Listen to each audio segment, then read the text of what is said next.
Hello, hello, everyone. So, a few days ago, I heard about this Japanese horror movie called Cure, which came out in 1997 and was directed by Kiyoshi Kurosawa. And I heard that this was a very well put together horror film, and that it was a horror movie, but it was also like a psychological mystery film. And it is. It is a horror film, and it is a psychological movie. It's very psychological. I would say it's more psychological than horror. And I heard some people online saying that this film is like super, super creepy.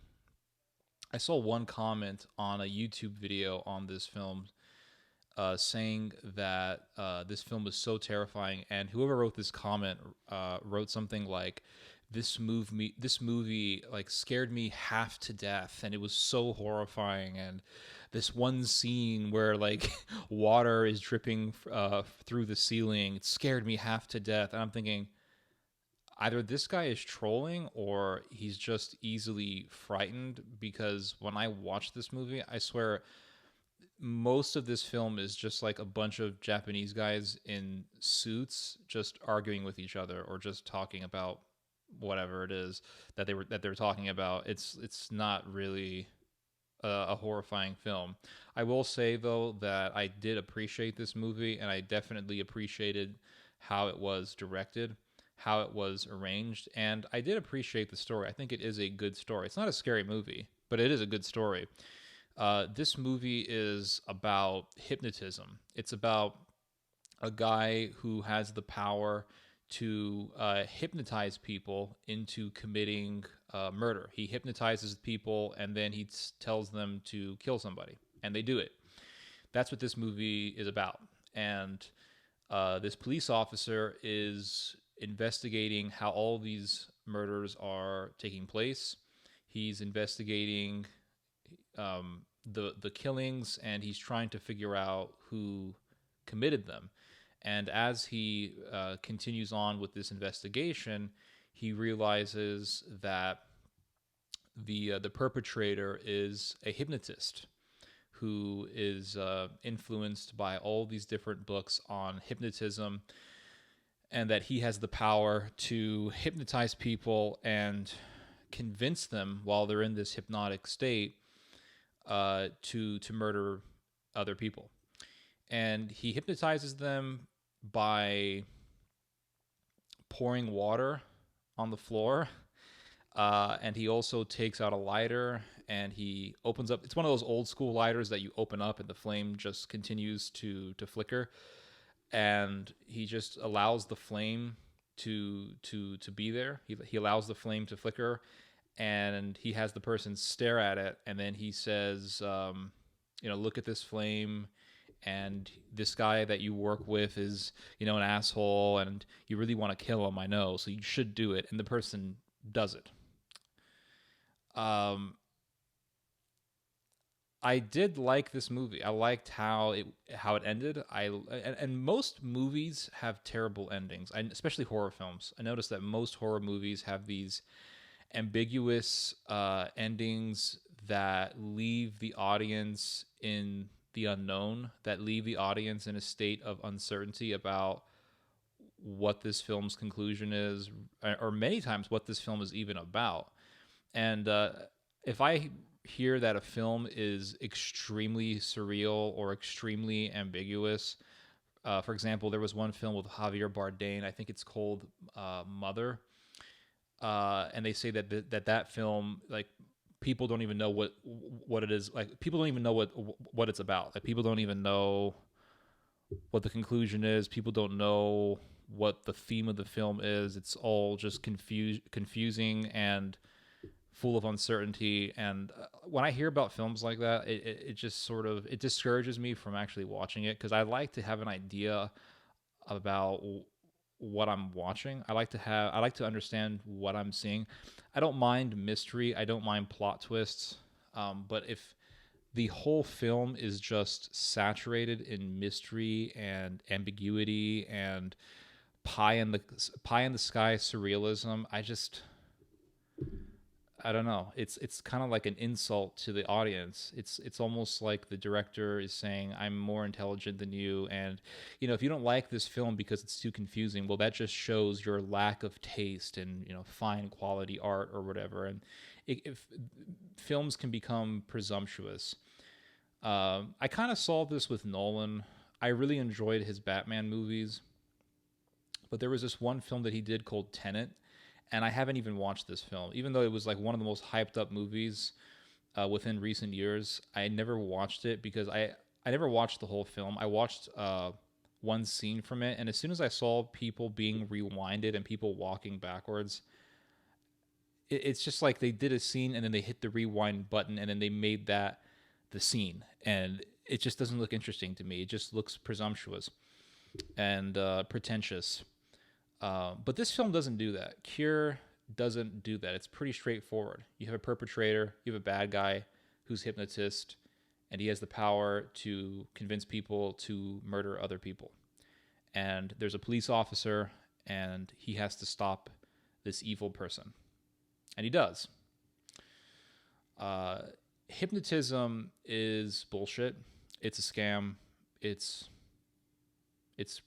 retarded, and people who believe in it have convinced themselves into saturating themselves in a state of retardation. The people who claim to be hypnotists, the people who claim to be able to hypnotize other people, these people are just scammers and fraudsters. It's interesting, and this was completely coincidental, but literally the day after I saw this film, I got this book from the bookstore, and it's about a cult called Nixum that was ran by a guy named Keith Raniere, and he also claimed that he had the power of hypnotism. And he started his first he started out as the leader of a pyramid scheme, what they call multi-level marketing, I think it's called. And it was just a giant scam. It was a giant money scheme where he claimed to have had this business that sold cosmetics and kitchen appliances and real estate services, et cetera, et cetera. And the business, the company was really about it was really about convincing people to become members of his business, kind of like becoming a member of Costco. Because if you became a member of his business, you would have to pay over $200 a year. So if you had 80,000 members and each one was paying over $200 a year, you're getting millions of dollars every single year. So really, your true source of money, your true flow of income in this case, would be from membership, more so than people purchasing products through you. So the company was all about recruitment. It was more about recruitment than it was about selling products. And that meant that his employees became like evangelists. They became evangelists. They became proselytes. They were proselytizing the company. And everybody was loyal to the leader, Keith Raniere, and it was a corporate cult. It was a multi-level marketing pyramid scheme cult. And those are really creepy because you have cults that are just blatant cults, right? Like Mormonism, or you read about what's his name, Jones, John, what's his name, John Jones or something. You read about Marshall Applewhite, the guy who founded Jonestown. I forget his name. His last name was Jones. But yeah, you have these blatant cults. Jim Jones, that was his name. You have these blatant cults, but then you have these cults that come in the guise of being a company, or they come in the guise of being a business. And the reality is that they're super religious, and they're religiously dedicated to the leader of the company. And corporate cults definitely do exist. And in Japan, they have a culture of corporate cults. My father actually has an interesting story where my father used to be a computer programmer. Before my dad got into activism, my dad was a computer programmer. He went to school to become a computer programmer. And he he one time tried to get he got a job offer from a Japanese company. I don't remember the name of the company. It was one of those big Japanese companies. And my dad told me that in the office of the CEO or the boss or whoever it was, whoever was the higher up that my dad had to talk to, there was a framed samurai sword on the wall, and my dad watched as employees went to their boss and bowed to him multiple times before leaving. It was, my dad told me, it was really surreal and it was creepy. There was a book I read years ago about Buddhism, and it talked about, the last chapter talked about corporate cults in Japan and how these big corporations in Japan will hire Buddhist monks to come and teach discipline and loyalty to the employees. And there's this one video that I found where a Buddhist monk is in a corporate building, and they have all the employees, and they're all lined up, and they're, each one is in a meditative posture, and the Buddhist monk takes turns hitting each employee with a stick from behind on top of their heads. Like each one, he goes behind each employee and just goes on top of their heads. It was just weird, but it was a way to promote. It was a way to instill discipline, and it's just bizarre. It's really bizarre.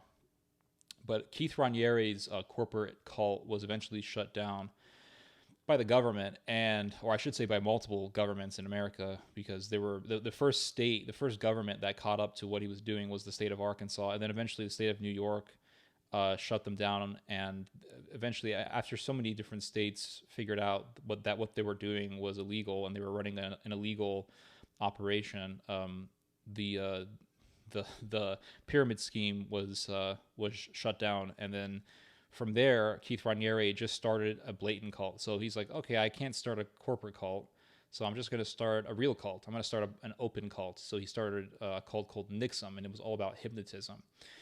And yesterday I tried reading up a little bit on hypnotism, and it's a really boring subject because I know that it's bullshit.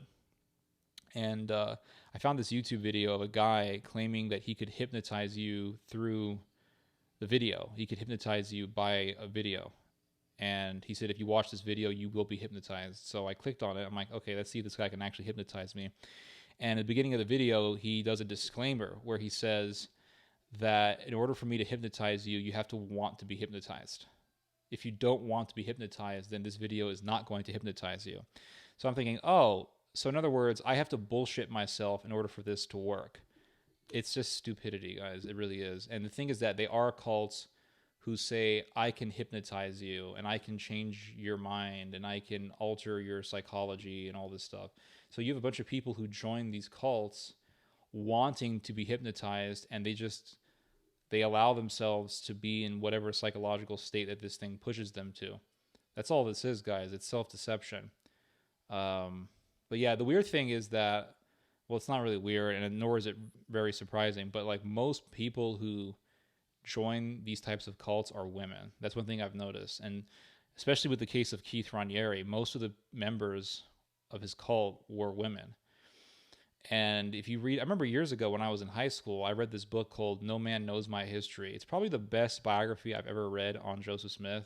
It's the best book that I ever read on Mormonism, actually. It's very, very eye-opening, and it was actually written by a Mormon. She was later, excommunicated because she wrote this book, but nonetheless, she was a Mormon. And she got access to all of these church records and documents, and that's what she based her book on. And if you read this book, I mean, it talks a lot about how Joseph Smith had all these women after him, and tons of women were just like completely mesmerized by him. And you see the same thing with Nazism. You see like all these women just adoring Hitler, even though he was this murderous dictator. I know that's not how they saw him, Theodore. They saw him as a hero who's going to fight communism. Okay, whatever. But people in those days were smart enough. There were people in those days who were smart enough to know that this guy was no good. But you see all these women just like adoring this man. So I'm thinking it's kind of sad because there's so many men in America who are like super lonely, and they can't even arrange a date. Like they have difficulty just getting a date. Because they're not like alphas or whatever. So my joke is maybe you should just start a cult, and then you'll finally get girls, and then you won't be an incel anymore. Anyway, you guys just heard some theology. God bless.